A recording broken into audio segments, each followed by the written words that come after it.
For all those who appreciate the work that we're doing here on Standing for Truth, please hit that subscribe button because we are just getting started.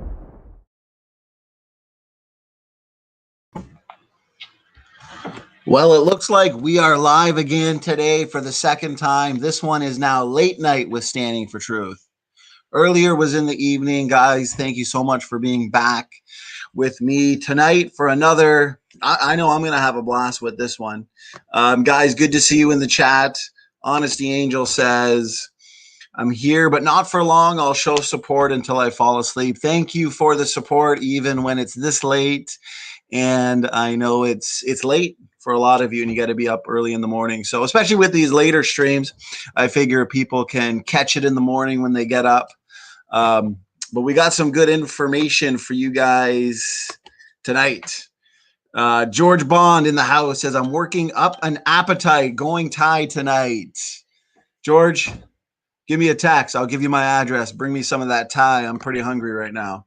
So, guys, definitely check out the playlist. We've already got several videos responding to Team Dodgeball and their 3.5 hour video response. So we're having a lot of fun with their so-called debunking.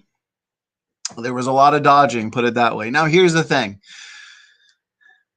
Tomorrow, we have a debate with Brother Nephilim Free and Derek Barnes at 9 p.m. EST. So looking forward to that, the Genesis Flood debate, which means tomorrow night, we are going to have a night off from debunking our favorite critics. Sunday, we're having Sal. Sal's going to be on giving us a must-watch. Make sure you're here. He's going to give us a lecture on protein evolution, the improbabilities of it. So this weekend, Team Dodgeball can sit back and relax because we won't have time. Unfortunately, we'll be doing other streams. So I wanted to get this one out there, but we've got a lot more planned. Next week, we're going to be making sure to demolish them on their first quarter of their video, which had a lot to do with like the Rate Project, geology, age of the earth type things. Supposedly the hardest part to refute would have been the Joshua Swamidass section. So that's why I decided to tackle that right away. I think it was important. The last couple days, make sure you go check those videos. Debunking Swamidass part 1 and 2. And we also put out a couple shorter clips for those that don't want to watch a video for 2 hours. This week, I'm looking forward to this one. I'm going to be doing this one probably Monday night. Gutsick Gibbon fails again. Why chromosome dissimilarity, humans and chimpanzees. So be there for that one. That one's going to be a lot of fun as well. So tonight, as you can see by the title, not even close to being done with these evolutionists. More free education for Gutsick Gibbon. Team Dodgeball should be thanking us, as far as I'm concerned. Redefine Living says, have some coffee. Good idea, brother. Good idea. I'm all coffeeed out for the day. Thank you so much for the super chat. And George Bond says, I'll Uber it. Sounds good to me. Might take a week to get here, but you'll do your best to keep it hot, I'm sure. So today's going to be interactive. This is probably going to be the worst yet for Team Dodgeball. We're going to be discussing Y chromosome and testable predictions, for example. It's so funny because finally they attempt to address the Y chromosome predictions coming from the young Earth creationists, specifically from Dr. Jensen. Because my question is always, why are the predictions working so well? Because all they have are complaints, but then they don't address the bigger picture. They don't make any arguments or predictions of their own, essentially. So they attempted finally, and it was laughable, but also kind of sad at the same time. So we are going to cover that. It's going to be interactive. We got a few videos to play, few papers, but I want to give you guys a rundown first. Okay, when it comes to the Y chromosome, when it comes to these predictions, now there is an extensive series that I'm going to screen share, guys, to make sure that you check it out at some point. Gutsick Gibbon I think she had maybe a minute of the entire series in her video. We're going to play her video too and dismantle it line by line. So right here, as the computer loads, Dr. Nathaniel Jensen's series on the new history of the human race, okay? So you can read his papers. So his papers on it, here's one. Evidence for the human Y chromosome molecular clock, okay, suggests a 4,500-year history for human paternal inheritance. Now, I recommend reading it. We know the critics haven't. The 2-hour video I did the other day was debunking their straw man arguments against this paper, against the faster Y chromosome mutation rate. So check that one out. The other one then, actually they have no excuse for not reading. You can tell that they haven't read it. So we'll just look in here. Testing human Y chromosome. Should pop up right away, ladies and gentlemen. So right here, testing human Y chromosome molecular clock. This is where the critics are clueless. You get speed of sound. I heard speed of sound again today. I mean, it's in one ear and out the other with that poor guy, as much as we like him. He says, they always make predictions, but then they don't test them. Does he not realize they're currently being tested in active research programs? These things cost money. They take a lot of work, a lot of research, a lot of study. So here's this paper by Jensen. Population growth curves confirm the recent origin of human Y chromosome differences. This series, really, really technical, highly extensive. If you can, check it out, the new history of the human race. So part 1 all the way down to part 23 with some Q&As where Dr. Jensen addresses a lot of questions and gives rebuttals to a lot of objections. So yeah, they completely failed to address this active research program. They failed to address the question as to why are these predictions working so well? The predictions that are flowing from the hypotheses. So let me briefly give you guys the rundown on what this series is about in the best way that I can explain in a couple minutes, because there's the 2 papers, one of the papers on the actual predictions themselves. You got the really extensive series. So let me break it down in just a couple minutes for you, okay, in an easy to understand way. So for the Y chromosome being a DNA compartment that is uniparentally inherited, okay, like the mitochondrial DNA. Now the clock ticks every single generation, okay? So what this means, guys, is that in theory, what we should be able to do is now walk back through every single, say 200 or less generations to the beginning, according to our model, okay? We should be, hypothetically, if this Y chromosome data is true, we should be able to see each generation of history in this Y chromosome family tree. And fascinating work is being done. The results are amazing. Because remember, genetic signatures, traces of our population history, when it comes to like the Y chromosome, the mitochondrial DNA, it'd be nothing but noise for the most part if deep time evolution is true. Okay, so now the branches of a family tree, though, they reflect population sizes. Okay, so if we were to make a Y chromosome family tree, for example, of the globe, okay, the number of branches at any particular point in that family tree, for example, should reflect the global population size, okay? Definitely read Jensen's full paper on this. Watch his series. I'm breaking it down the best way I can in just a couple minutes. So we know that DNA mistakes occur from generation to generation, okay? Now, in particular, the Y chromosome, which we're looking at here, mistakes happen every generation, means we can then reconstruct a global family tree of humanity. DNA essentially is a record of the global family tree. Now, the fact that DNA is a record of this global family tree that I'm talking about, and global family trees, what do they record? Well, they record changes in global population sizes. Therefore, the global family tree is a record of the global change in population size, okay? Now, we can test if the world family tree is a record of long periods of time, as I indicated earlier. Okay, this is a head-to-head prediction, aka deep time evolution. or a shorter period of time. For example, our model of biblical ancestry. Now, this 4,500 year history, okay, if anybody's confused why 4,500 years, that's because our last Y chromosomal ancestor would be Noah at the time of the flood, as compared to Adam himself.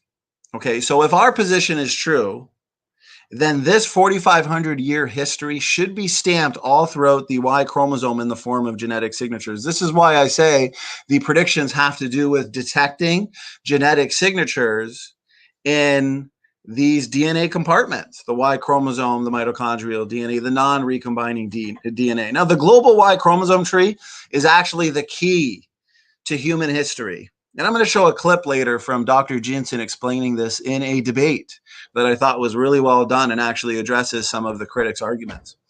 So here's the thing. The fact that it's the key to human history, okay, it's the key to differentiating between the models, creation versus evolution. We are detecting all kinds of genetic signatures in relation to historical events directly in the Y chromosome, which confirms predictions made by Dr. Jensen. Okay, this is fascinating work. They can't address it. They haven't addressed it. They finally attempted to address it. And this is why we are going to dismantle it right now, okay? So now we're going to get a little bit more interactive. I'm going to play their clip first, and then we are going to break it down. Okay, it's a few minutes, this section. Let me see here. I'm going to screen share, guys. And now here's the thing. Erica brought in CRISPR to try and save the day. Now, CRISPR had some objections. Typically, it's the same objections that you're going to get from these guys at the Peaceful Science website or in blogs, YouTube videos. I'm going to go through those first because here's the thing. Matt and I, we demolished these arguments in one of our videos that was clearly ignored, okay? Most of the arguments were. Here's the arguments he used and the critics have utilized. We're going to debunk those again since they dodged. They made these arguments and then they didn't even attempt to defend them because that's how weak they were. The thing about Jensen is he has left no stone unturned. That's why if you're a critic, feel free, you know, put forth your rebuttal, send it into the AIG journal and watch Jensen systematically dismantle each argument. Okay, so CRISPR, everybody knows good old CRISPR. These critics, a lot of them go to him. Erica went to him. He stated, okay, from my recollection, this was his specific argument. Maybe it came from somebody else. I'm not too sure. The argument was essentially that Jensen uses only the regional filter when it comes to these Y chromosomal pedigrees, tested by Carmen AL, which is the only filter Carmen AL doesn't use in their analysis. Now, here's the thing. This is pure ignorance. It's ridiculous. The regional filter is one that everyone else in the field uses and which Carmen used as well. But then the evolutionists in the study admitted that this didn't give them the answer that they were looking for. We showed more detail on this in a clip from Jensen just yesterday. So for more context, definitely check that out. It's the type of thing that you just can't make up when it contradicts the evolution story, okay? So it didn't give the answer they were looking for. So what did they do? They invented more filters, which no one else in the field uses. Why didn't CRISPR recognize that? Of course, we know the answer. It's because it doesn't help his story. It doesn't help his narrative. And it's important to hold on to that story and defend that narrative. The other argument was that, and I'll paraphrase here, it was stated that this filter does not exclude low coverage variants. Odd in a discussion of the benefits of high coverage sequencing. I believe this one was specifically from CRISPR as well. This is factually incorrect. The math in the Carmen AL paper makes this clear. Maybe CRISPR just has a problem reading. Also, it's the filter that leaders in the field use. So if he thinks he's more of an expert than the leaders in the field, I welcome him. I challenge him to make his case. Of course he won't, nor can he. He's just one of those typical critics that need to use anything necessary to anything that goes against his belief in pawns come to people evolution. That's when it comes to the rescue device. Say whatever, I guess, comes to mind, whether it's a misrepresentation, a straw man argument. Here's the thing, though. Here's the thing. We showed the other day TJ Parsons himself rebuking the critics, because CRISPR is one of those guys that has a big problem with the fast mitochondrial DNA rate, which takes us back just 6,500 years roughly to like in the Parsons study. It's like these guys need to just quit with their criticisms and go actually publish the rebuttal, as Parsons explained. So definitely check that out. Ron Matt himself uploaded just that clip if you want to see it on Parsons and his response. It was awesome. So another argument was made at Jensen too on the Y chromosome. It was stated that Jensen critically ignores the remapping filter, which effectively accounts for reads improperly mapped on the X chromosome. Another ridiculous argument, okay? The remapping filter is one invented by evolutionists to solve the problem of a mutation rate that is too high. It is defined by agreement with what? Evolution, the evolution story, the assumptions, presuppositions. Meaning, once again, it's a circular argument. They love the circular arguments. You're going to see Erica here commit the circular-based argument as well. And no one else in the field uses it. So it was also stated that when investigating the Y chromosome, this is the argument, Jensen excluded data from the X chromosome, when in fact the regional filter does this. CRISPR, I believe, once again, used this argument, stating properly filtered, the rate is 1/5 what Jensen reports. Okay, well, more accurately, when facts are fitted to predetermined conclusions, the rate is lower because the methods are designed to what? Reach this lower conclusion. Do you now see the assumptions, the bias? It's really sad. The other argument was also, it was said also he, being Jensen, uses the wrong numbers for his generation time calculation, which is just funny. When yet there's no evidence given for this claim. Just an assertion. In other words, more atheist evolutionist straw man arguments.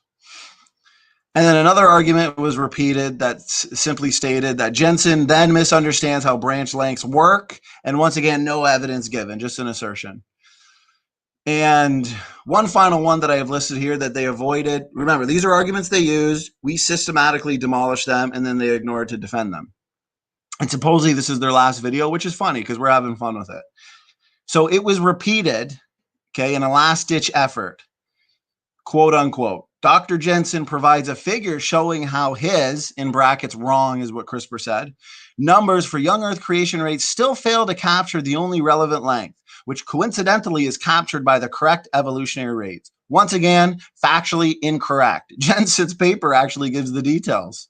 I welcome everybody to read it. It would be nice if the critics actually read the papers before making such ridiculous comments, straw mans essentially. So here's the bigger questions that are still go unanswered, okay, even after they release 3.5 hours worth of material.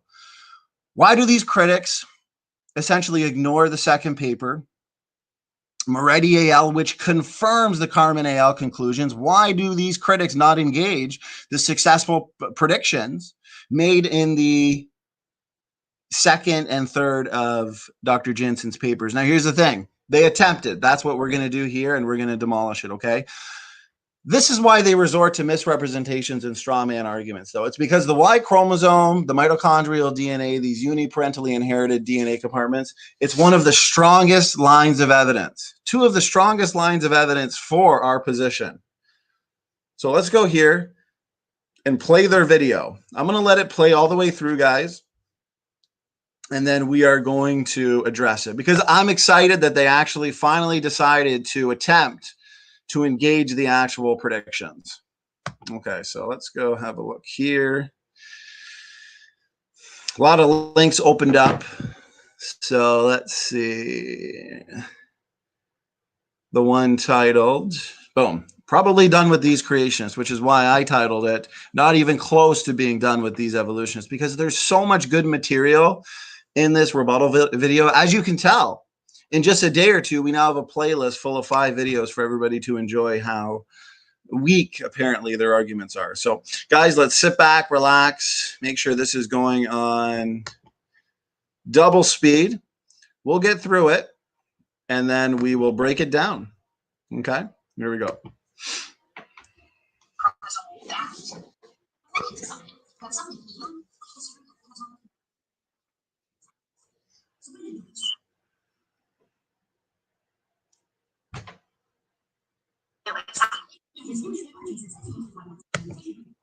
Okay, so here we go.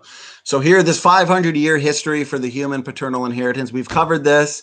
They've attempted to rebut the faster Y chromosome mutation rate that fits our model. They failed. Please check out that video. Like I said, roughly 2-hour video. We put out a 10-minute video just to kind of break it down for people. And now we're going to deal with the predictions, which they've essentially ignored. Now they're finally attempting to deal with, and we're going to deal with it as well.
Okay, so actually, let's let her finish her sentence here.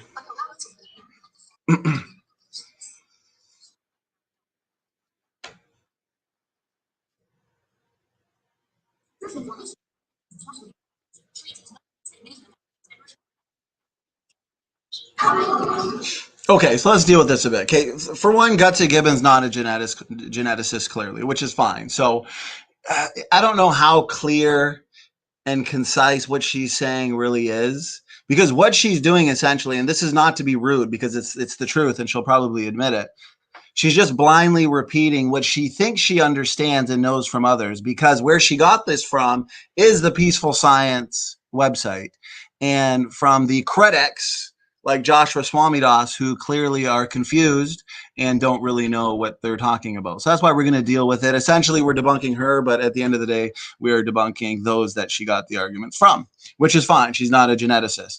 Okay, so here's the thing. Her first point she brings up is that Dr. Jensen can't get a population size from his method. And it's funny because this is virtually verbatim from Peaceful Science. Okay, now here's the thing, though. It's okay when she says things like, I'm not a geneticist, you know, we all can't be experts. And she said this many times in debates with me. But when you're a proud anti-creationist and your channel is all about busting creationist arguments, why every time, and I mean, we realized it with Todd when I debated him, why are these ones that think they're experts at creation, why can they never, absolutely never address our best arguments? I mean, it's unbearable how many times they fail at these types of arguments. So they're not really experts. They're not really former young earth creationists. Okay, so Gutsick Gibbon's justification is basically the same. And the justification is factually in error.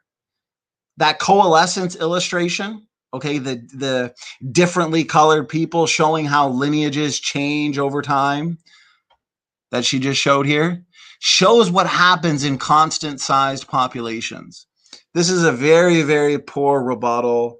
This is a poor critique, essentially, for two reasons. One, okay, Dr. Jensen's method actually does, okay, and I want to emphasize the word does, correctly infer this result. They would know this if they actually read the work in the papers. Again, she's just blindly repeating what someone else wrote. Now, whoever that someone else is clearly has very little clue what's actually going on in Dr. Jensen's papers, which I alluded to and went over in the beginning of the stream for context. So it's pretty obvious and clear she did not investigate it at all herself before repeating it. Now, I've been using these arguments in debates for now a year, in all three of my debates with Eric. I just wish she actually would have had responses in those debates instead of me having to wait months and months. So I could have actually, I would have loved to just refute her live, you know, but this is still equally as fun. Reason 2, most of human history involves population growth, not constant, consistent population stability. Standard methods of inference, okay, of population size assume a constant population size, derive equations on this basis, and then modify them if they run into situations of population growth. Here's the thing. To Jensen, this seemed logically like a clumsy way to go about trying to infer population size changes when the suspicion is millennia of nearly uninterrupted growth, okay? Thus, what Jensen derived a newer, easier method for inferring population growth from the Y chromosome with growth, not stasis, okay? As the primary foundation is what this was. Again, the peaceful science critic. Now go check my playlist debunking the peaceful science critics, mainly Swamidas. Didn't even bother to read the paper. This is clear. They just regurgitated the standard population genetic theory, then accused Dr. Jensen of being wrong because he didn't follow it. So again, this is a pure example of a straw man argument. They didn't actually find any problems with Dr. Jensen's methods. They just assumed it was all erroneous because he didn't do it whose way? Their way. Their way or the highway, right? They're the most biased people in the world. And quite frankly, I'm getting sick of it. They didn't actually find any problems with Dr. Jensen's methods is the point, which is why they won't publish their critique in the AIG journal and have Jensen systematically dismantle it. Number 3 issue why that's a bad critique is the predictions of Jensen's methods are actually working. Okay. I've got a couple papers here too that are going to be kind of associated with this talk that you guys can look at. That'll help. The evolutionists are going to want to check these out too because it doesn't help their case. Insights into human genetic variation and population history from 929 diverse genomes, human Y chromosome variation in the genome sequencing era. Okay. Godzilla Freak says, oh, I just seen the chat. So you're saying the audio is not on, eh? Well, what's good is we're going to do what we did last time and replay what she said so you can get the full context. And then I want you to consider everything that I've just said. And let's see. Boom. Man, I'm telling you, that is the pet peeve of every single YouTuber is clicking that audio button. Okay, so let's go back because we don't want to accuse them of, we don't want them to accuse us of us not addressing every single argument.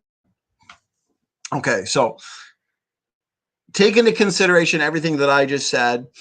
We're going to rewind back a bit and look to her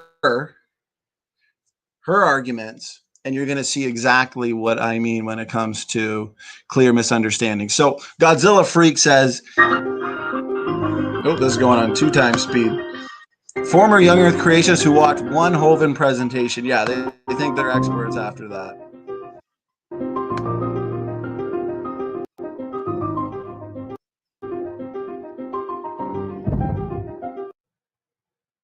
That 2 times speed gets kind of, oh, here it is. I'm probably done with these creations. Here we go. Brother George, thanks for letting me know. I'm glad we didn't go too far into it. So was it too quiet or you just couldn't hear it all? Okay, here, let's go see. Okay, so I'm going to rewind it back a couple minutes. I want you guys to listen to what she's saying. And then, boom, there we go. miscarriage of science over on the Peaceful Science Forum. Okay, which guys. is a cool place where laymen, Let me know if you can scientists, hear. and legitimate scientists can convene and just chat about dorky stuff. These scientists and folks in general have all beliefs and creeds, so anyone is welcome. Link in the description. Anyways, it looks like Jeanson decided to take his Y chromosomal baggage and apply it to something. That something being the history of anatomically modern human population sizes. So what did he do exactly? In his newish paper, Jeanson says he used his Y chromosomal mutation rate to create a family tree and then takes all of the males from that family tree to try and estimate a population growth throughout history. He rounds this off by saying his curve matches the one we see from historians. Now, you probably have a lot going on in your head right now, especially if you're like a layman in genetics, but you do dabble in genetics comprehension. Because here's the thing, you can't use any of that to generate a population size. Not like you can't use any of that because, you would be using evolutionary assumptions or something like that. Like, you can't do it because it's a patently nonsensical method that just doesn't work based off of the principles of math and population genetics. Let me show you what I mean. Looking at this picture here, which tracks the male inheritance of numerous human lineages, we can see that by the 5th generation, the entire population represents a single paternal line. If we were to use Jeanson's methods to extrapolate this backwards, we would get a population of 1 and not the real population, because not all men have sons. So if this is really the case, and it really, really is, why is Jeanson claiming his method, need a chaser after that one, works and generates curves that matches those historical records? Great question. Now I already know the answer. But lead you to the Captain Gibbon of the River Styx.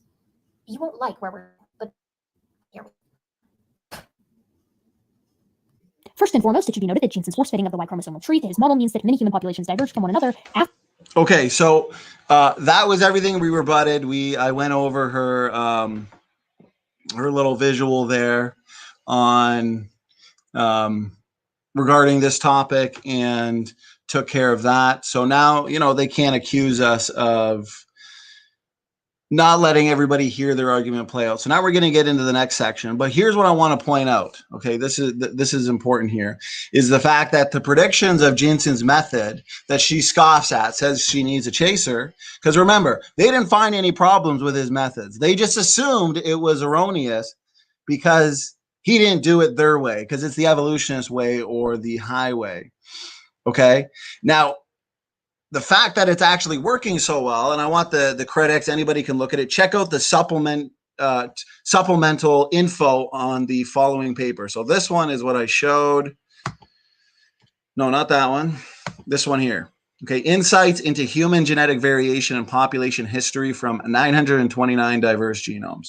So once again, they ignored why it's working so well, more complaints on methodology, more straw man arguments, just a very, very poor critique that Gutsick Gibbon is just blindly repeating from the peaceful science discourse. And I pointed out her little visual there, right? The differently colored people showing how lineages change over time. Her coalescence illustration shows what happens in constant size populations. And we went over the number of reasons why that is a poor critique. So, and I'm sure that's all we're going to get is more complaints on methodology, avoiding the bigger picture, avoiding the actual prediction. So let's go to her next section here. And since the audio is good, we can have a lot of fun with this one. After the year 1500 AD. Hey, pal. You just blown it from Stupid Town? No, I'm not kidding. Jeanson admits to finding this rather shocking in an interview with the Big Daddy himself, Ken Ham. This sort of national identity just a few hundred years ago. That's one. Okay, let's see. I'm going to put the play to, let's go 1.5. There we go. So if you watch the video from earlier, what was nice is we covered probably like 45 minutes of the Swamidas interview. So far in our last two videos, we've covered the full Swamidas interview. And supposedly that was them bringing in their expert. Luckily, we got through it because we did the 2 times speed. This one's not quite as long. So let's put it down to 1.5. Okay, here we go, guys. One of the shocking results of the tree. Dr. Jeanson, I think even Christians who believe God's word and even believe the chronology taken from the Bible of the flood 4,500 years ago and so on, I think they tend to, I think most people tend to think of, oh, these cultures just go way back and they sort of forever existed. You know what I mean? I don't think people think of that recent, 1500 AD, to think that before that time, you're saying all those particular groups didn't really exist as ethnicities. I mean, that's sort of mind-boggling, just because of the mindset you have, I think. and the collaborator I was working with on this project, we nearly gave it up once we saw some of these initial results because it so strongly contradicts what we all take for granted and assume. Okay, so I want to point out the fact that when Jensen published his population growth data, there was no information from North African individuals at all. Unlike other populations, the population spike in Algeria doesn't start in the 1400s to 1500s. It starts in the 1700s and 1800s.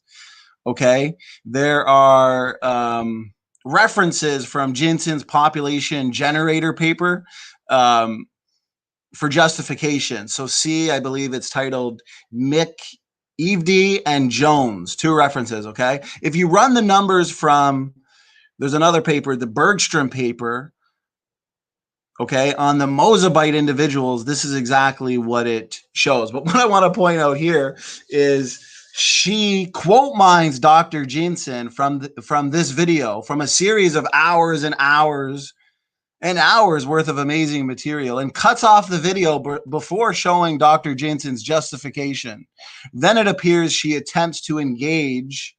You're going to see she does attempt to engage it at the end through a Wikipedia source, and I'm going to show you that. So here's what's funny. So it's just been a massive fail so far, and we showed this earlier. The new history of the human race. So she takes, 20 seconds out of this entire series. Okay, 141,000 views. It's definitely a big deal. Have a look at this. The predictions are working out well. They want to attack the methodology, but then they don't want to answer why it's working so well.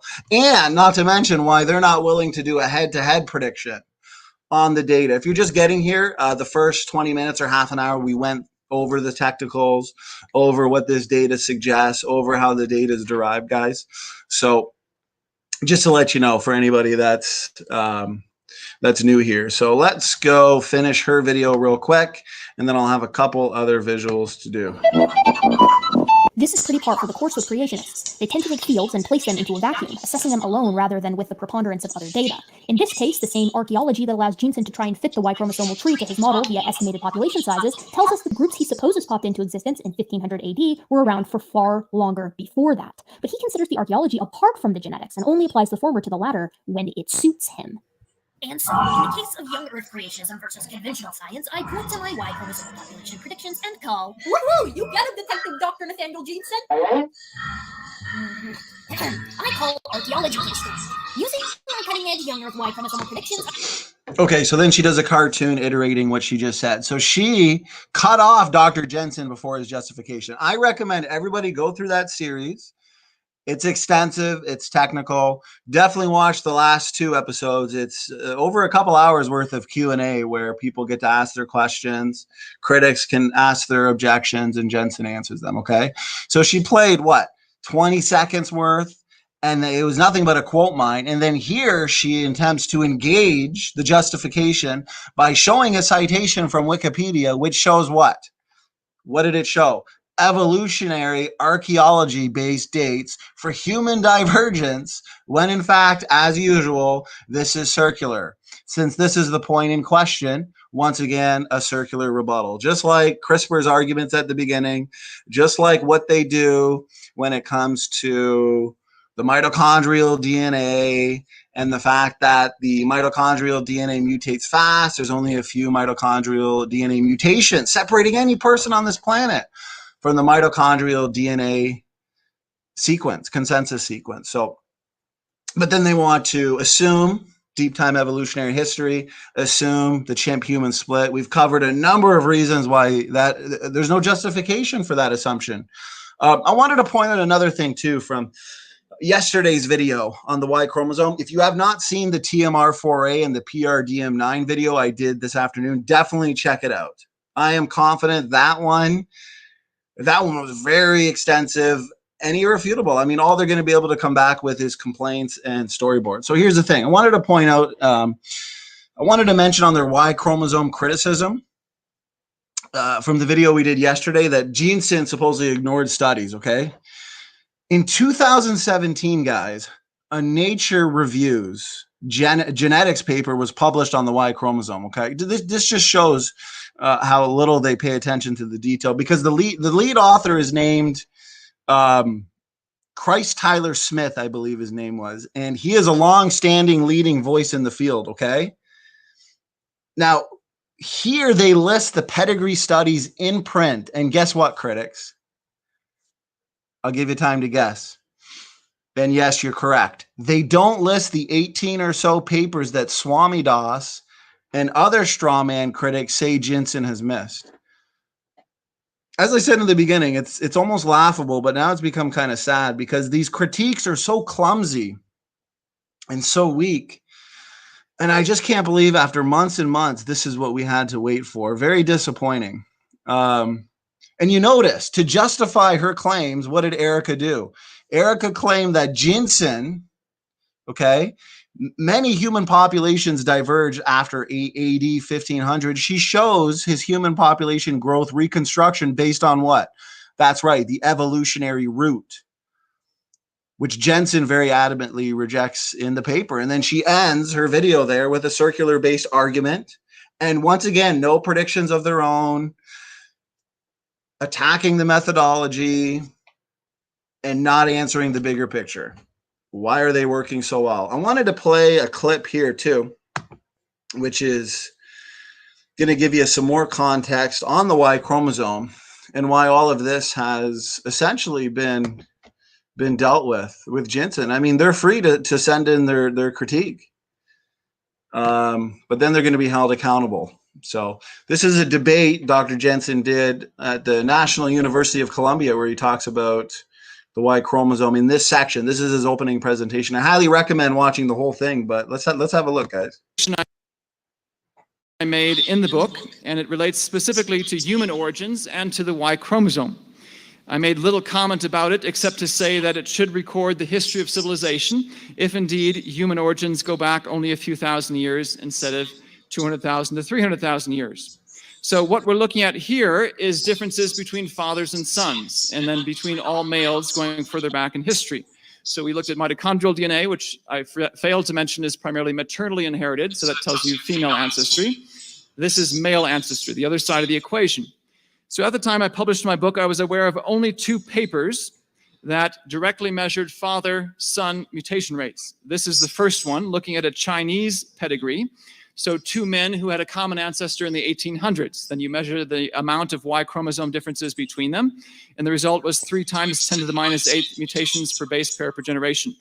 The specific details aren't that important. Just know that it's 10 to the minus 8th. We're going to look at that number again in a moment. I also want you to see that the sequence coverage, 12x to 20x, is fairly low. If you don't know what that is, it's basically a measure of the quality of DNA sequence. There was a second paper that looked at multiple Icelandic pedigrees and discovered the same answer, 3 times 10 to the minus 8th, and they had a similar level of sequence coverage or sequence quality. Well, what if you run those numbers through the equations that we did for mitochondrial DNA? What you see is this fits the evolutionary timescale, and of course, correspondingly, it strongly contradicts the young Earth one. Well, what's happened since then? There are 2 papers that have high-quality Y chromosome sequence that reported a different answer. And the pattern I've just shown you, which is low quality, low mutation rate, high quality, high mutation rate, is a well-known relationship in the evolutionary literature. Just look at the supplemental information for the Posnick 2016 1,000 genomes paper on male Y chromosome ancestry, 1,244 men. They describe that relationship exactly, and we see it played out here. This looked at 320 or so men around the globe. As a control for this experiment, they looked at 31 pedigrees, and they found a mutation rate that was about 10 times faster.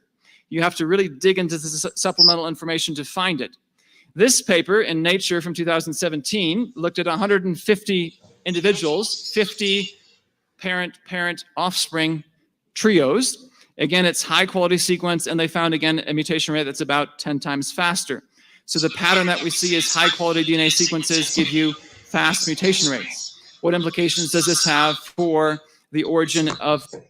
So remember, the faster mutation rate derived from high-quality sequencing data confirms the biblical model of ancestry. And their argument, and not only that, but this data has led to successful testable predictions, which they just attempted to finally rebut. And as you can see, it was nothing but misrepresentations and straw man arguments. Now, their arguments against the data from the high quality sequencing data on the Y chromosome we dealt with yesterday in great detail, as well as put out a 10-minute video going over those arguments briefly. So definitely check those out. If the critics want to start using the same arguments here, we've already debunked them. The first man. You apply this again through the equations. As you might expect, the evolutionary model overpredicts this. The young Earth model captures exactly what we see. This leads to further testable predictions. Without deriving it, because it's basically textbook science. Isn't it funny how the evolutionists are the ones that set the standards? The gold standard of science is to make testable and falsifiable predictions. Now, creationists are the ones that are making testable and falsifiable predictions, and the evolutionists are on the defense. They're cornered, because as you can see here, what are their arguments? Well, Erica was attacking methodology, making really minute complaints, and still, after months and months, didn't even address the data. Took out of context a 20-second clip from this series that is hours and hours and hours long and stopped it right before Jensen gives his justification. I mean, you can't make this stuff up, guys. The Y chromosome phylogenetic tree allows you to infer changes in past population size. What am I talking about? So here's a diagram of change. Godzilla Freak makes a good point. He says, this makes Swami Das's argument even worse. With the pattern in place, a higher quality study would get an even faster mutation rate. 1,000 times coverage will make things worse for him. Great point. So guys, I want to emphasize it again. Check out that 10-minute short video we put out on refuting their arguments on the Y chromosome pedigree. I think what we're going to do is we're going to do the same thing.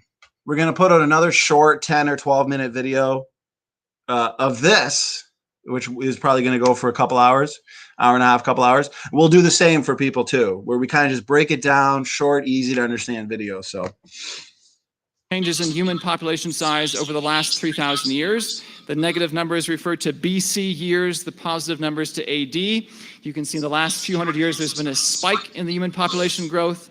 This is derived from archaeological records and historical records.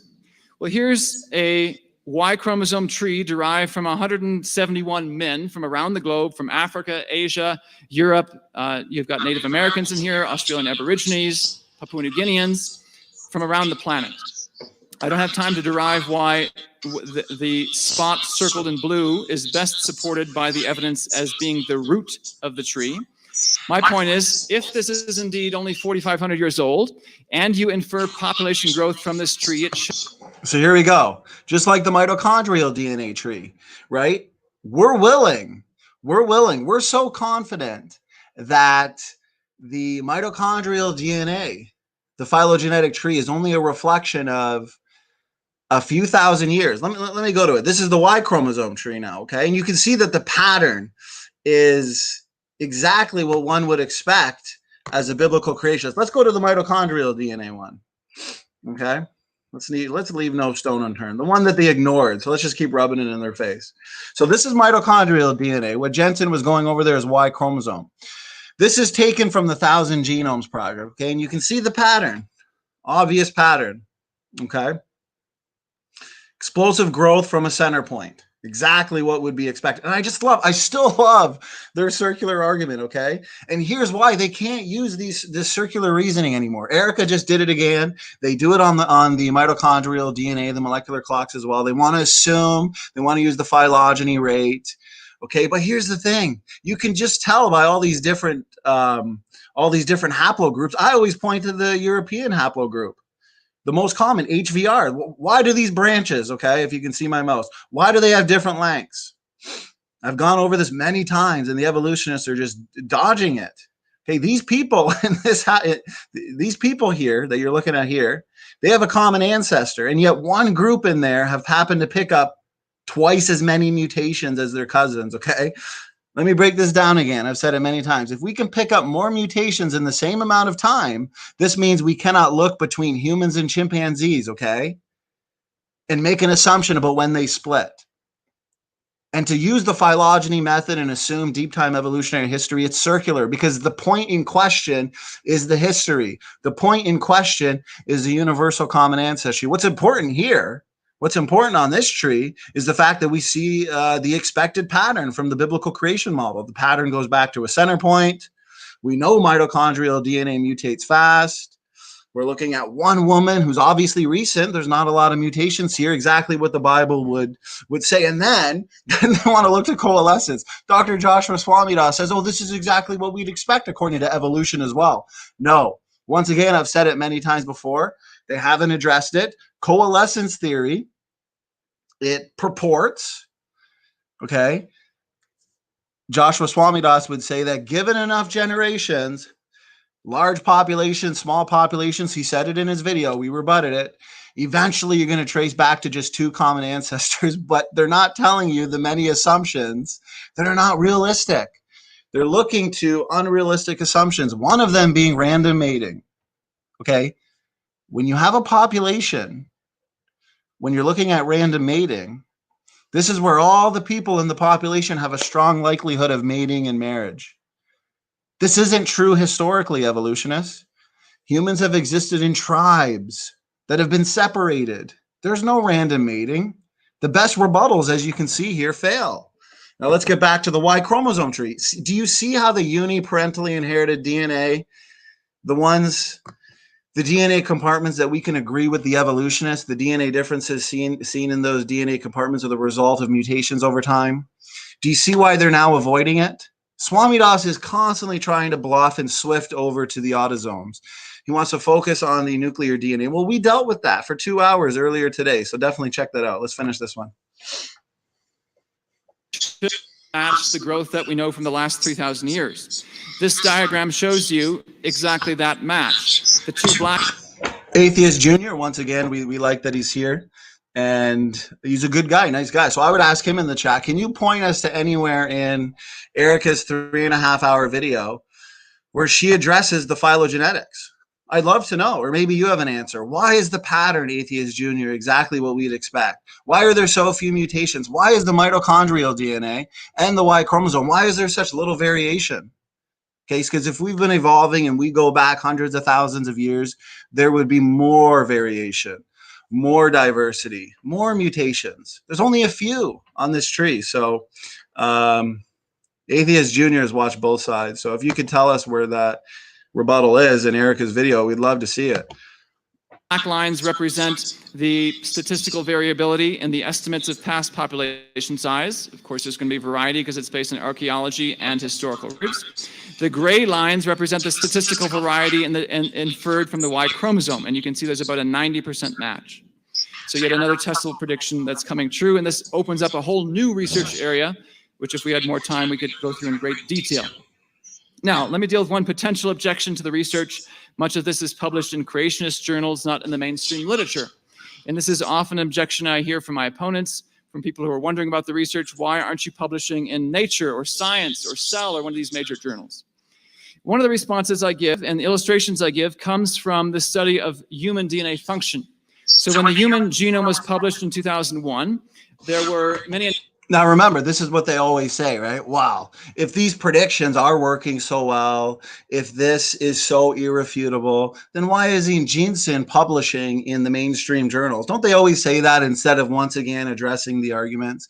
The arguments go over their heads for the most part. Erica was just repeating arguments from Peaceful Science that have been dealt with so thoroughly. So here's Jensen's response to this. Very good response.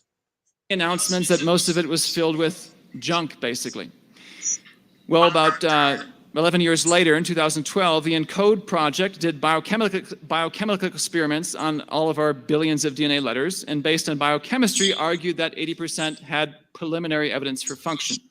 It's an ongoing project. In the peer-reviewed literature, you can find articles that criticize this. So this is one of the reasons for the criticism is that this high level of functionality is not consistent with the expectations of evolution.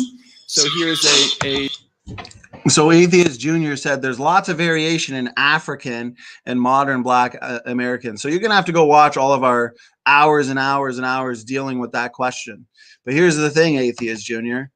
In case you didn't know, this tree has Africans on it. even your most diverse person on this planet, say somebody from Africa, okay, they are still only a few mutations removed from the mitochondrial Eve consensus sequence. We know Eve. I challenge you, read this paper, the Eve mitochondrial consensus sequence. Okay. And Africans actually have more of these PRDM9 sites, which help with recombinational hotspots. Isn't that funny? But here's the thing, Atheist Junior, even considering your Africans, your most diverse people, they're on this tree. You know, they're not being left out. This is human mitochondrial DNA. So I just find that kind of funny. Even your most diverse people group on the planet, there's still very large linkage blocks, indicating there has not been much shuffling of the genome. There has not been much recombination gene conversion. If we go back as far as the deep time evolutionist proponents say, why isn't there more shuffling? Why isn't there more scrambling of the genome? I'd love to hear an answer to that as well. But yeah, no, this is mitochondrial DNA of humans, including Africans. They can't make the assumptions. This is mutations happening in populations. And what we see is a pattern that fits beautifully well in the biblical creation model. So, all right, let's keep going here. A paper by Dan Grauer and colleagues arguing that it must be wrong because it disagrees with evolution. My point in bringing this up is the following. When people say, why don't you publish? I appreciate your comment, Atheist Junior. Yeah, he says, if you look in the description of Erica's video, there is a table of contents. Yeah, I was kind of asking you a question I already knew the answer to because she didn't answer it and avoided the bigger picture, avoided the tough questions. I do appreciate Erica putting the description in the description box, the table of contents, because that's been very helpful in our rebuttal videos. So let's continue here. Published in the evolutionary literature, in the mainstream literature, they're assuming that a hypothesis that questions evolution would be published. What I want you to see is that the mainstream literature does not treat evolution as a hypothesis to be tested. It treats evolution as the test of other hypotheses. So by definition, it would be impossible to publish it there. And that objection is fundamentally a circular argument. Now, my book focuses primarily on biology. You won't see much discussion of geology. Okay, so as you can see here, the model still stands. They've given it their best. They've failed. Didn't even address the new history of the human race. Didn't address the predictions that are working so well. Another video that I've played a couple times, but it's just so important because they just keep repeating the same argument that according to deep time evolution and universal common ancestry, you know, this is what we would have expected to find, is exactly what the biblical creation model would expect to find. It's just not true, because guess what? I challenge any of the critics, okay? CRISPR, Swami Das, Erica, show me where you predicted the genetic data. Show me where you predicted what we know about the Y chromosome and the mitochondrial DNA. You're not going to find it. They've retrofitted. It's post hoc ad hoc. We're doing here on Standing for Truth. Please look back. Nope, that one's going pretty fast. So let's, Brother Sal makes a good point. We'll go 1.25. Subscribe button, because we are just getting started. They have an evolutionary creation model, which makes no sense. No, in creation, God can front load the genome with as much diversity as he wants to. If all variation is caused by mutation, absolutely, it's impossible. You can't get all the variation we see in modern people if we start from Adam and Eve, if they're 100% homozygous. Right. But what if God front loaded Adam and Eve with like 20 million variants? Then we can lose half of them. I like this. I wish there were more people like Atheist Junior in the chat giving me rebuttals and objections. I love engaging with the atheists in the chat. So I feel like after so many debates, I've heard it all. So he brings up a good point. He says, well, humans are less diverse compared to species like deer, compared to most animals, realistically. You're right. He says, really, the different races, you know, there's one race, the human race. So genetics has disproved the idea of race, and therefore racist, of course. So here's the thing. This is also what we predicted, because God created two human beings, Adam and Eve, created fully functioning ecosystems, populations of animals. People oftentimes confuse the Noah story, right? Bring two of every kind, seven of some onto the ark. No, at the creation event, two people. This would restrict genetic diversity. And lo and behold, what we find is humans have extremely low genetic diversity. Okay, perfectly consistent with our model. Animals, it appears God gave the greater ability for adaptation, because you can see even in the felids, there's a lot of DNA differences separating the species. Here's the thing. Evolutionists forget that there was an event in the Bible called the Tower of Babel event, where after the ark, animals went and migrated around the earth, around the planet. Okay, so they began being fruitful and multiplying. Humans, what did they do? At the Tower of Babel, they congregated amongst themselves, essentially a bit of an additional bottleneck, right? Say there was about 1,000, 2,000 people at Babel. Finally, where the animals got a head start and began spreading out, humans did not do this until the languages were confused. So yet another reason why we would predict as biblical creationists low genetic diversity in humans, and for the most part, higher levels of genetic diversity in animals. Erica, wait till we get to this part. Please watch my video. I did almost 3 hours debunking Swamidas on this exact issue of genetic diversity. Erica didn't even attempt to address it. I predicted that her argument would be she would pick an exception to the rule. Some animal family, animal species that has lower diversity. And that's exactly what she did. She just glossed over the argument, picked out an exception and said, see, we proved you wrong. No one size fits all. There are instances of bottlenecks. There's instances of inbreeding. There's a lot of instances where you're going to get exceptions to every single rule. But the rule is greater diversity in animals, lower diversity in humans. Exactly what we'd expect based on the creation model. The question is to the evolutionists, how do they explain such low genetic diversity according to what we know about genetics? Makes sense from the biblical creation starting point. Doesn't make sense according to the evolutionist starting point. Good question. Still have as much as we have today. And 20 million is not a lot. I carry 3 or 4 million. You carry 3 or 4 million. Of the common ones, are probably 3. No problem, Atheist Junior. I appreciate your comments and questions. See, I like Atheist Junior because I don't find him to be a troll. He actually brings up some good questions, which leads to a good stream because we can address more of it and answer the questions. So I don't ever want to put anyone on the spot. And a lot of these questions, definitely do some research, think about it, and hopefully think about it objectively. Okay, let's keep going. 3 or 4 million rare ones. That's fine. Right. Yeah. The concept of, yeah, no, I know Atheist Junior understands that there's only one race. And that's what's interesting. Where at one point they thought there were multiple races. Then we find out through genetics, we're all incredibly similar. Every single person on this planet is 99.99% similar. Isn't that funny? Only separated by a few differences, suggesting a young genome, young genetics, a young creation. The genetic evidence is so overwhelming.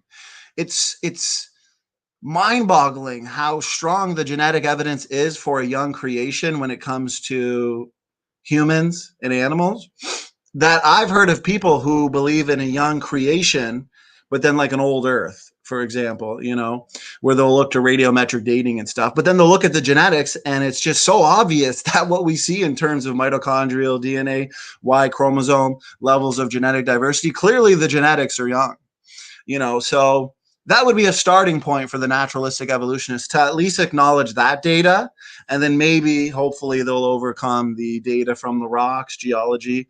But the genetic data for a young genome is so powerful. That's why they won't ever address the phylogenetics. That's why they won't ever address the diversity issue, the linkage block issue. So it's actually trivial to start with Adam and Eve and get the people we have today as far as the number of variants. Especially if you add 6,000 years of mutation, you can have a lot of new variants appearing in that 6,000 years. Right. They're coming from their perspective of the evolution having to work in a short time period. Yeah. Well, so what are some of the best evidences for a literal Eve and a literal Adam? Well, the best evidences are the fact that we found Y chromosome Adam and mitochondrial Eve. Now, the evolutionist puts them in a different place where I would put them, but it's quite clear there's only one human Y chromosome. And all men share a very similar Y chromosome. That didn't have to be true. Because if we came from a common ancestral population with chimpanzees, that ancestral population would have had a diversity of Y chromosomes. And when the population split into the lineages that led to humans and chimps, it's possible that we could have, like, in this ancestral population, type A, B, C, and D.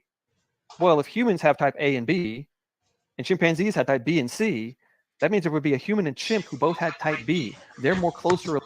Notice how when Swamidass says that this is exactly what we'd expect, this is what happens when it comes to the genetics, when it comes to the coalescence theory, when in fact this isn't the case. This isn't the case. They ain't giving you the bigger picture. What Dr. Carter is saying here is 100% correct.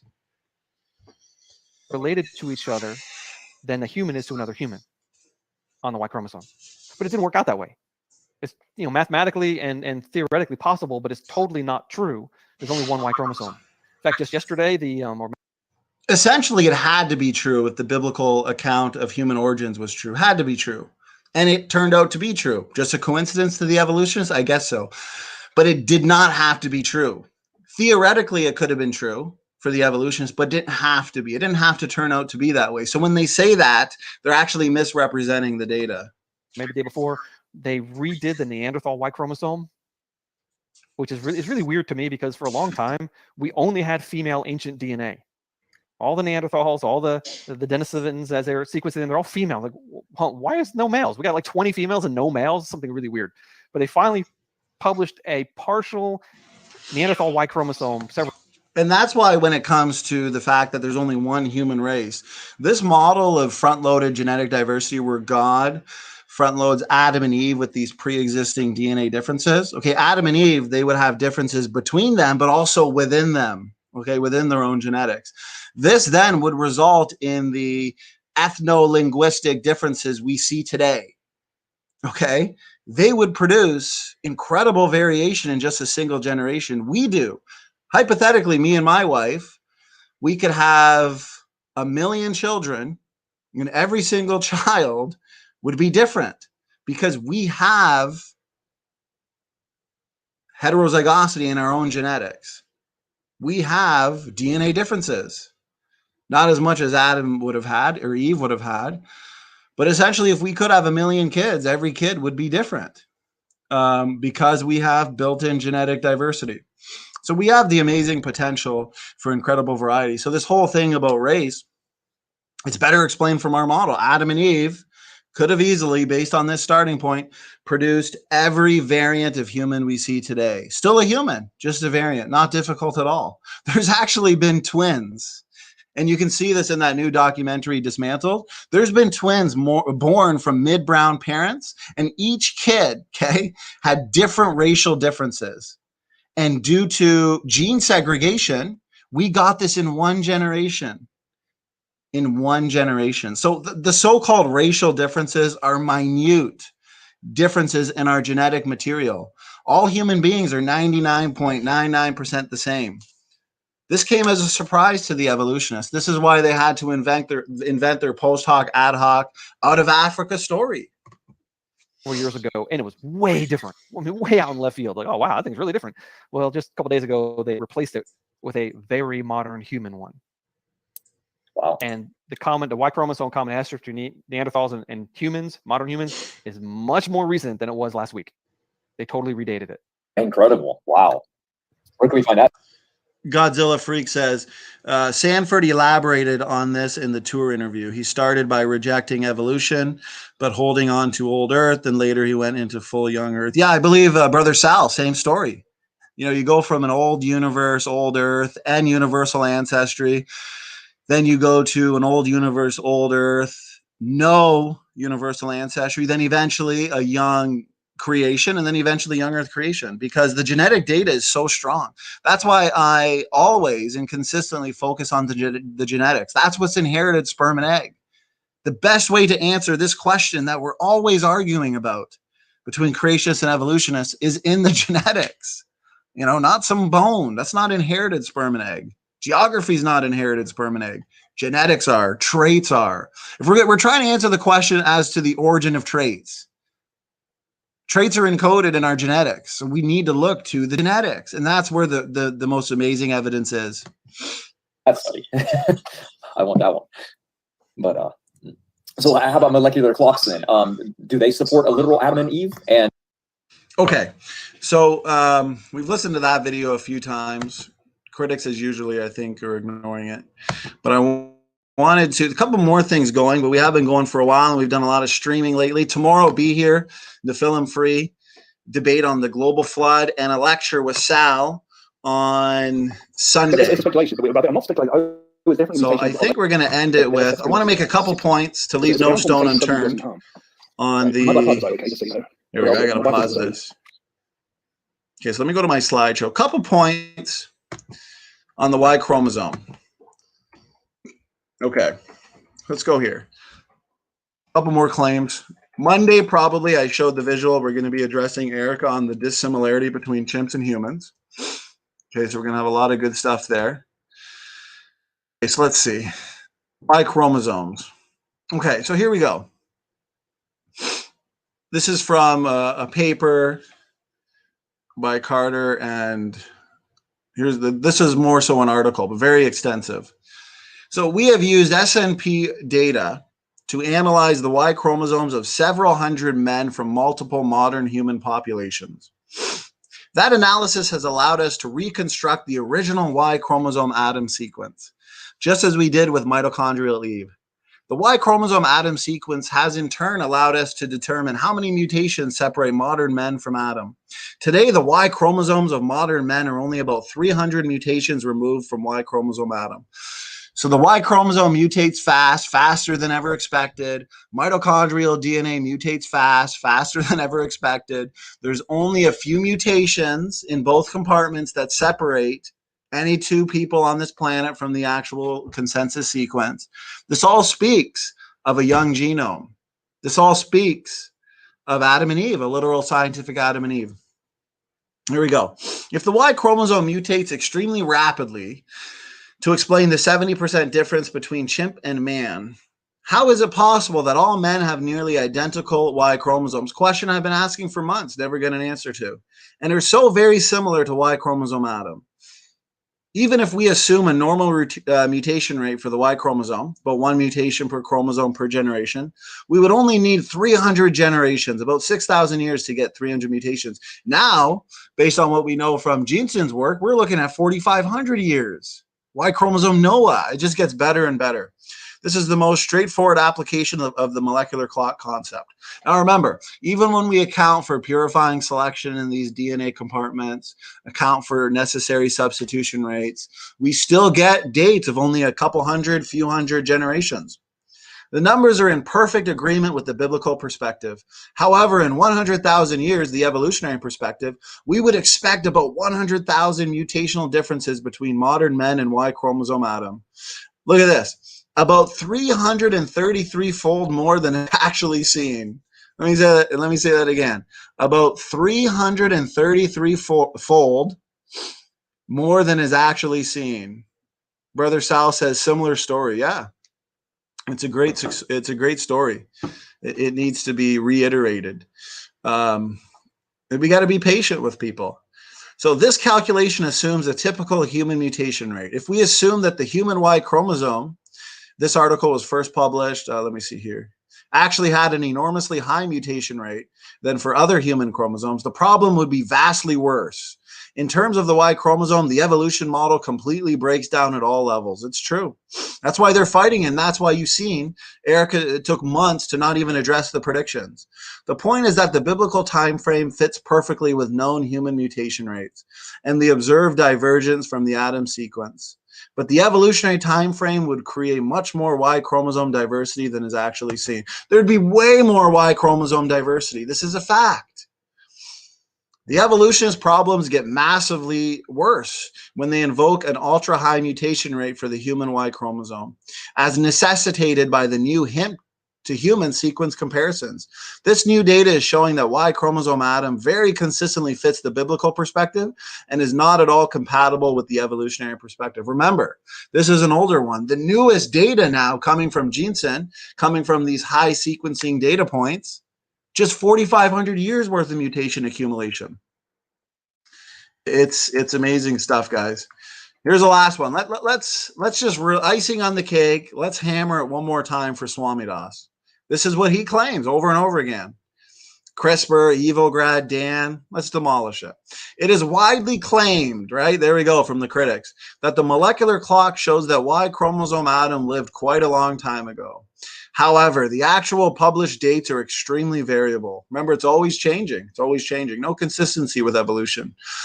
Ranging from about 50,000 to more than 300,000 years ago. These dates rely on sketchy archaeological data, which in turn rely on radiometric dating to calibrate, right? They're always calibrating the rates with their assumption. They're using the assumption-based method to calibrate these molecular clocks. Given the huge range of error regarding dating Y chromosome Adam, it is impossible to conclude that Adam and Eve lived at different times. We can at least be certain of one thing. Most of the published dates must be wrong as they give very different answers. Isn't that funny how there's no consistent answers? As with mitochondrial Eve, all these calculated dates are based upon many tenuous and convoluted assumptions. However, our analysis, which only assumes a relatively constant mutation rate, indicates that the average modern man differs from, this is what I said, the average modern man differs from the Adam sequence by only about 300 SNPs. Single nucleotide polymorphisms. Assuming a Y chromosome mutation rate of 1 per generation, the most straightforward use of the molecular clock indicates that Adam lived about 300 generations ago. Assuming a human generation time of 25 years, this comes to about 7,500 years ago. Given the nature of these types of calculations, we would consider any date that is less than 25,000 years ago to be remarkable. Exactly.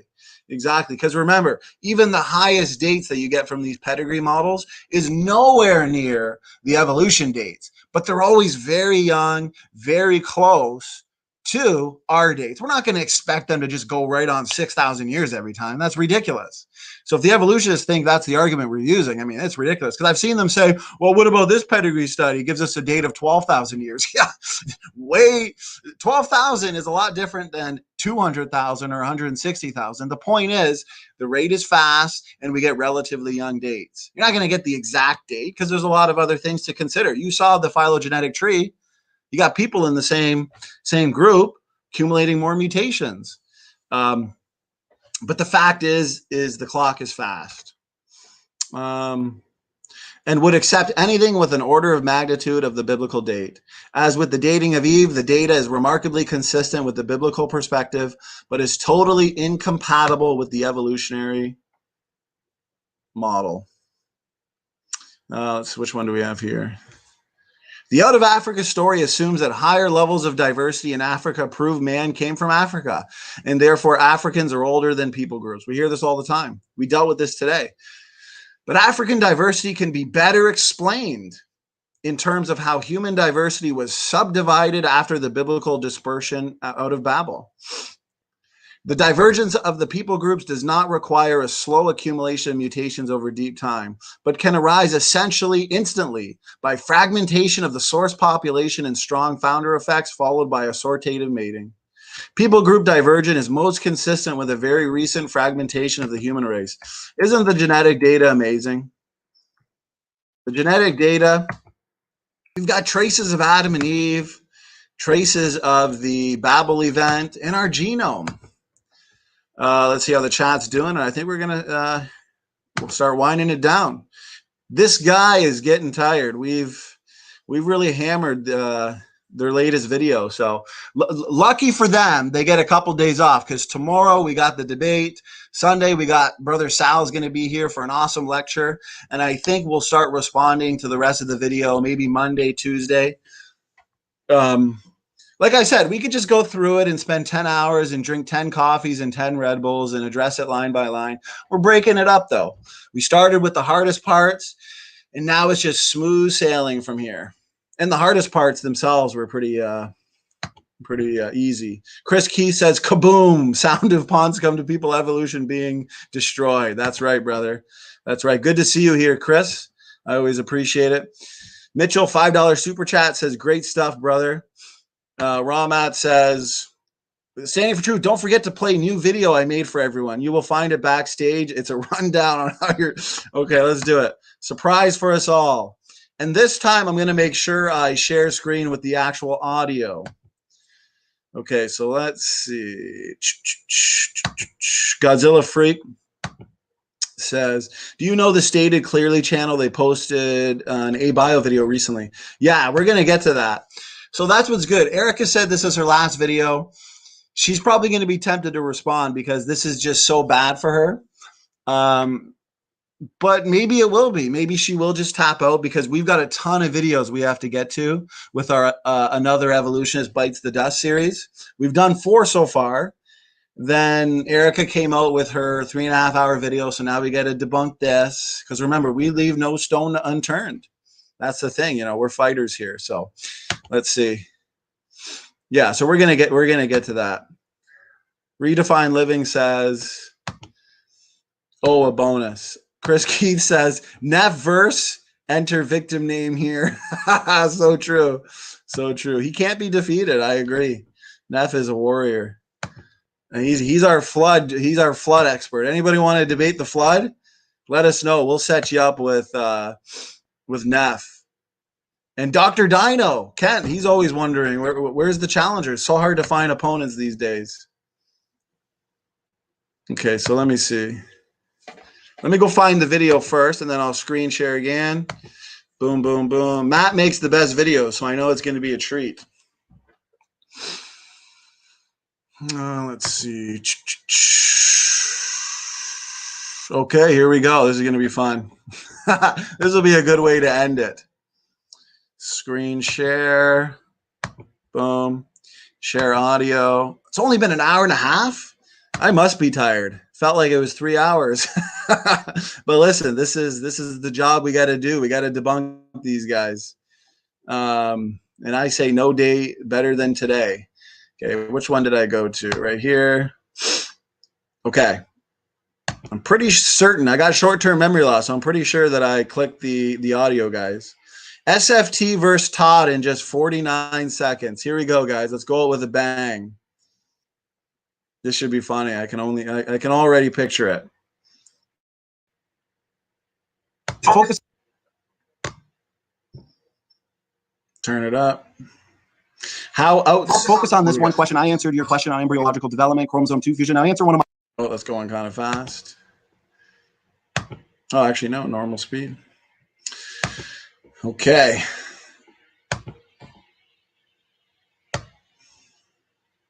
Here we go, guys. Let me know you can hear. I'll check the phone.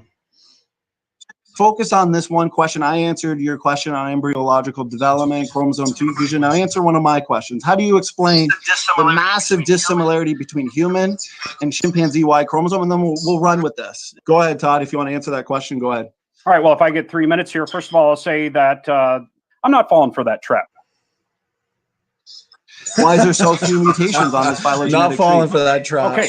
Well, sorry, I'm not going to fall for that one. Why is there such low variation in mitochondrial DNA, low genetic diversity in humans? Why I'm not going to fall for this trap.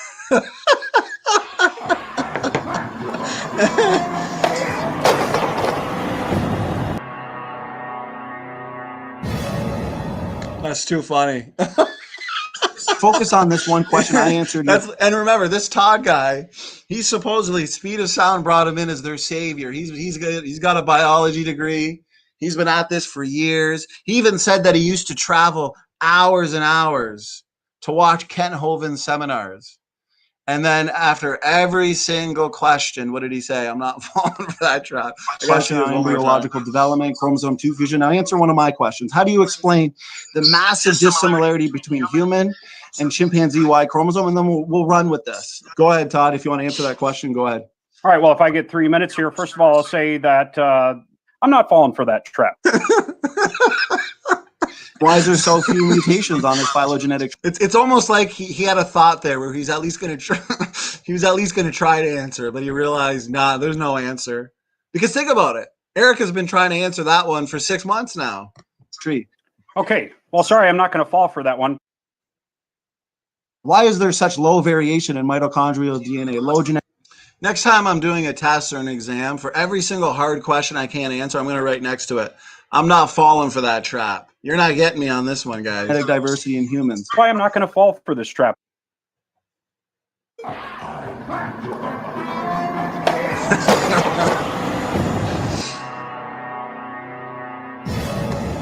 Oh, too funny.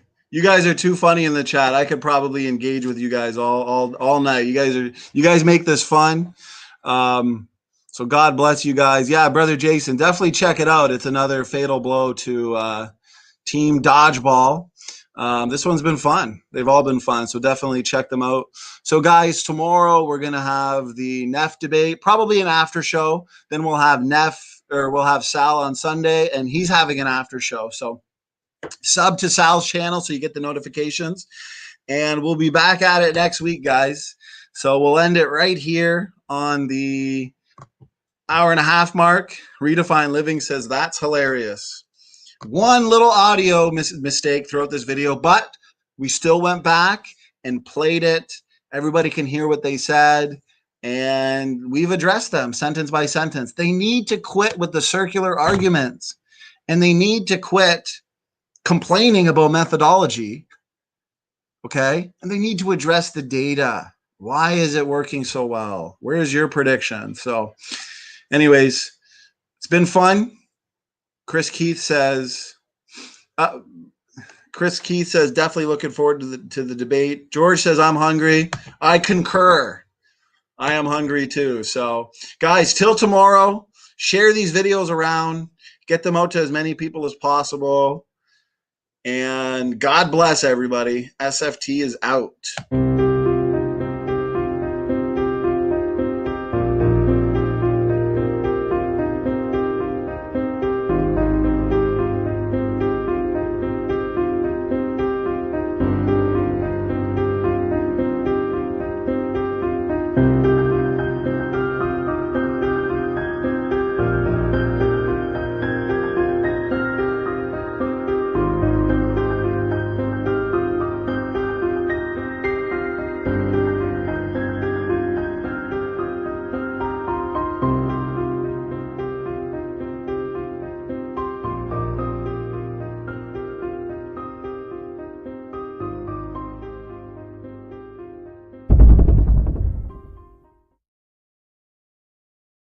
For all those who appreciate the work that we're doing here on Standing for Truth, please hit that subscribe button because we are just getting started.